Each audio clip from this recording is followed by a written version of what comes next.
इस ब्रह्मांड के सबसे बड़े अज्ञानी पुरुष राक्षस रावण से भी बड़े अज्ञानी हैं। आप अगर ये सोच रखते हैं कि आत्मा एक शरीर से दूसरे शरीर में प्रवेश करती है या फिर जो भूत प्रेत होते हैं वो आत्मा होती है। आत्मा और जीवात्मा का परम सत्य आज मैं आपको इस वीडियो में बताने जा रहा हूं। तो आपको मेरे वीडियोस में नाइस थॉट्स जैसे निम्न स्तर के कमेंट नहीं करने हैं, क्योंकि मेरे वीडियो थॉट्स पे आधारित नहीं होते हैं, ओनली परम सत्य पे आधारित होते हैं। तो चैनल को सब्सक्राइब करने के साथ इस वीडियो को पूरा देखिए। आत्मा के विषय में आज तक का आपका जो भी भ्रम है, आज मैं उस भ्रम को खत्म करने जा रहा हूँ। आपने भले ही इस ब्रह्मांड के सबसे बड़े अज्ञानी पुरुष राक्षस रावण की तरह वेद पुराणों या फिर शास्त्रों का अध्ययन किया हो, लेकिन आप आत्मा के बारे में सिर्फ इतना जानते हैं कि आत्मा एक प्रकाश जैसा कुछ होता है और वो एक शरीर से दूसरे शरीर में प्रवेश करता है। या फिर बागेश्वर बालाजी के दरबार में जो भी लोग आए रहते हैं, जिन्हें की प्रेत रोगी कहा जाता है,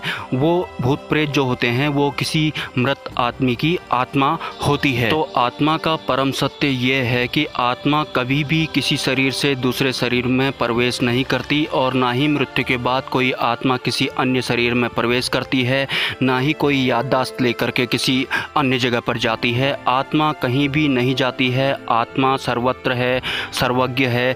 आत्मा परमात्मा का अंश होता है। आत्मा को कहीं भी जाने की ज़रूरत नहीं होती है। और इस संसार में जितने भी जीव आत्माएं हैं, मतलब जितने भी पशु पक्षी हैं इंक्लूडिंग ह्यूमन, सभी की सिर्फ एक ही आत्मा होती है। ऐसा नहीं है कि आपकी आत्मा अलग है, मेरी आत्मा अलग है। आत्मा सिर्फ एक ही होती है। और आसान भाषा में बताऊं तो आत्मा लाइक ये दिन का प्रकाश जो सब जगह होता है, आत्मा लाइक ये रातों का अंधेरा जो सब जगह होता है। तो अब आप ये सोच रहे होंगे कि वो क्या होता है जो एक शरीर से दूसरे शरीर में प्रवेश करता है, जिसे कि आप आज तक आत्मा या फिर भूत प्रेत कहते आए हैं। तो जो एक शरीर से दूसरे शरीर में प्रवेश करता है उसे जीव कहा जाता है। अब आप कहेंगे कि जीव तो इन जीव जंतुओं को कहा जाता है, लेकिन मैं यहाँ पर जीव आत्मा की बात कर रहा हूँ। और आसान भाषा में बताऊँ तो जीव का मतलब होता है इंसान का सूक्ष्म शरीर, जिसे कि आज तक आप आत्मा मानते आए हैं। लेकिन जीव और आत्मा बहुत ही भिन्न हैं,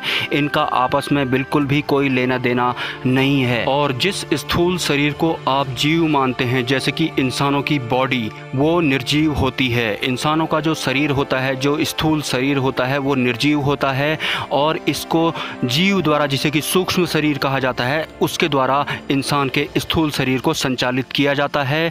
और जो जीव होता है उसे कारण शरीर द्वारा संचालित किया जाता है। मतलब स्थूल शरीर को इंसान का सूक्ष्म शरीर चलाता है और सूक्ष्म शरीर को इंसान का कारण शरीर चलाता है। इसका उदाहरण है कि जब इंसान की मृत्यु हो जाती है, मतलब जब इंसान के स्थूल शरीर से उसका जीव यानी कि सूक्ष्म शरीर निकल जाता है, तो इंसान का जो स्थूल शरीर होता है वो सड़ने लगता है, गलने लगता है। लेकिन इंसान का जो जीव होता है, जो सूक्ष्म शरीर होता है, वो अपने वर्तमान की जी हुई जिंदगी और पिछले जन्मों की जी हुई जिंदगी की यादें, उसके विचार और भावनाएं लेकर आगे जाता है। और उसकी अगर इच्छाएं पूरी नहीं होती हैं तो वो किसी दूसरे के शरीर में प्रवेश करता है, जिसे कि आप भूत प्रेत या फिर आत्मा कहते आए हैं। वो आत्मा नहीं होती है, वो इंसान का जीव यानी कि सूक्ष्म शरीर होता है, जो दूसरे इंसानों के शरीर में जाकर अपनी वासनाएं, इच्छाएं पूरी करता है, जैसे कि आपने बागेश्वर बालाजी के धाम पर देखा होगा। लेकिन किसी जीवित स्थूल शरीर में प्रवेश करने की भी एक प्रक्रिया होती है। ऐसा नहीं कि कोई भी सूक्ष्म शरीर किसी भी इंसान के जीवित शरीर में प्रवेश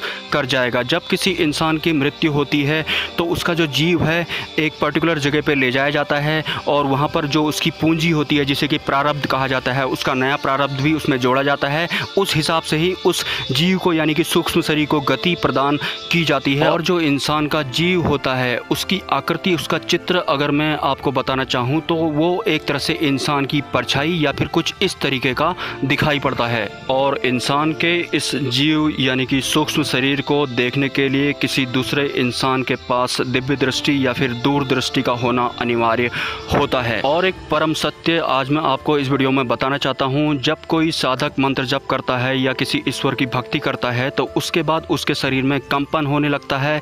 ये कंपन दर्शाता है इंसान के स्थूल शरीर और उसके सूक्ष्म शरीर की भिन्नता को। मतलब ईश्वर की भक्ति करने से भी इंसान का सूक्ष्म शरीर और स्थूल शरीर अलग होने लगता है, जिसकी वजह से उसके शरीर में कंपन होने लगता है। ये एक परम सत्य है। जबकि बड़े से बड़े भगत द्वारा या फिर इस पृथ्वी में रह रहे बहुत सारे साधु संतों द्वारा आपको अभी तक ये बताया गया है कि अगर आप किसी ईश्वर की भक्ति करते हैं, मंत्र साधना करते हैं, तो आपके शरीर में अगर कोई कंपन होने लगता है तो वो एक तरह से इंडिकेट करता है कि आपको किसी देवता की सवारी आपके शरीर में आ रही है, इसलिए आपके शरीर में कंपन हो रहा है। जी बिल्कुल भी नहीं।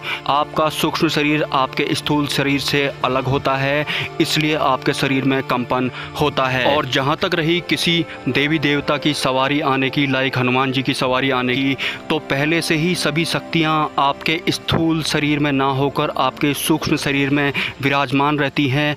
आपको सिर्फ उनको जागृत करना होता है। सो दोस्तों, वेद पुराणों या फिर शास्त्रों का अध्ययन करने के बाद या फिर कई सारे साधु संतों के वीडियोस देखने के बाद भी क्या आज तक आपको आत्मा या जीवात्मा का परम सत्य पता था, या आप भी ब्रह्मांड के सबसे बड़े अज्ञानी पुरुष राक्षस रावण की कैटेगरी में शामिल थे? कमेंट करें और परम सत्य